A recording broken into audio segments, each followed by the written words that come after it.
से 3 नए कृषि कानूनों की वापसी के ऐलान पर इंडिया न्यूज के संवाददाता ने मेघालय के राज्यपाल सत्यपाल मलिक से खास बातचीत की है। सुनिए आप। तकरीबन 1 साल की जद्दोजहद के बाद आखिरकार किसानों की मांगे सरकार ने मान ली है।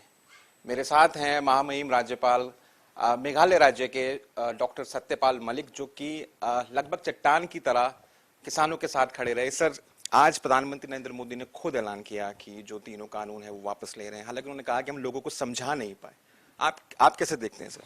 मैं प्रधानमंत्री जी का सबसे पहले धन्यवाद करता हूं कि उन्होंने इस मसले को हल करने की तरफ कदम बढ़ाया और इसके अच्छे असर होंगे। और मैं किसानों को भी बधाई देना चाहता हूं कि उन्होंने इतना लंबा आंदोलन पीसफुली चलाया, उसमें कोई अनटुवर्ड हैपनिंग नहीं हुई।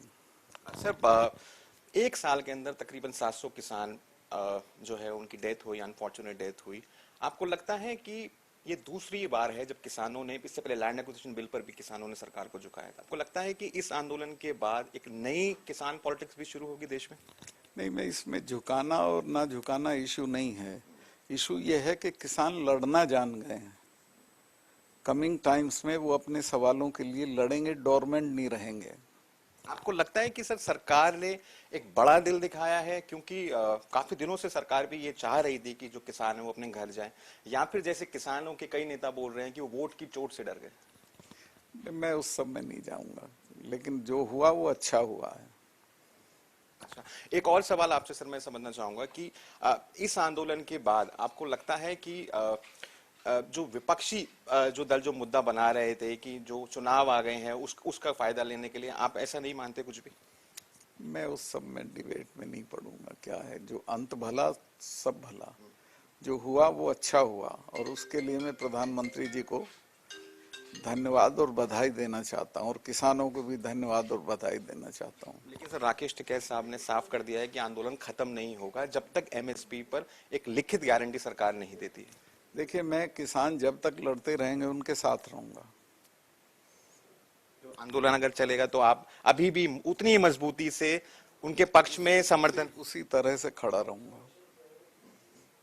अच्छा, जो सरकार के जो समर्थक लोग हैं वो ये कह रहे हैं कि ये डिले करने की कोशिश है किसानों की तरफ से, क्योंकि चुनाव आ रहे हैं ताकि उसका नुकसान हो। मैं आपसे ये समझना चाहता हूं कि आपको लगता है कि किसानों को भी अब, क्योंकि पुरानी व्यवस्था में भी एमएसपी का लिखित कानून नहीं था, लेकिन एमएसपी मिल नहीं रही थी, और अब तो बिल्कुल नहीं मिल रही है। सारा डिस्ट्रेस सेल हो रहा है किसान का। धान का दाम देखो, किसी चीज का दाम नहीं मिल रहा उनको आज। जब तक लिखित गारंटी नहीं होगी उनको कभी दाम नहीं मिलेगा। सर, जो कॉर्पोरेट सेक्टर है उसमें से भी ऐसी आवाजें आ रही है कि बड़ा एक रिफॉर्म लिया था सरकार ने।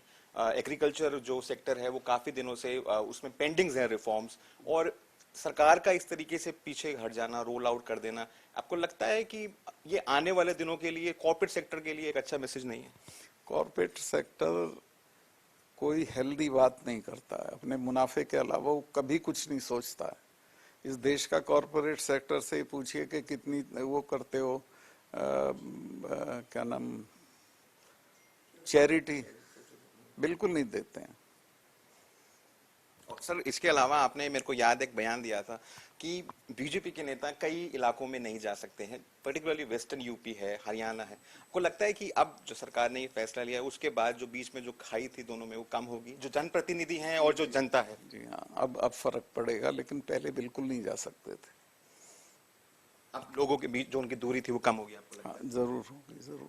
आप कुछ चाहेंगे आप सरकार से कहना, क्योंकि आप लगातार किसानों की पैरवी करते रहे, एक तरीके से बीच में मध्यस्थता भी, अगर मैं कहूं, आप कुछ कहना चाहेंगे? मैं ये चाहूंगा कि सरकार इमीडिएटली किसानों को बुलाए, बातचीत करे, और बाकी जो पेंडिंग मसले हैं उन सबको सॉर्ट आउट करे, ताकि किसान अपने घर चले जाएं।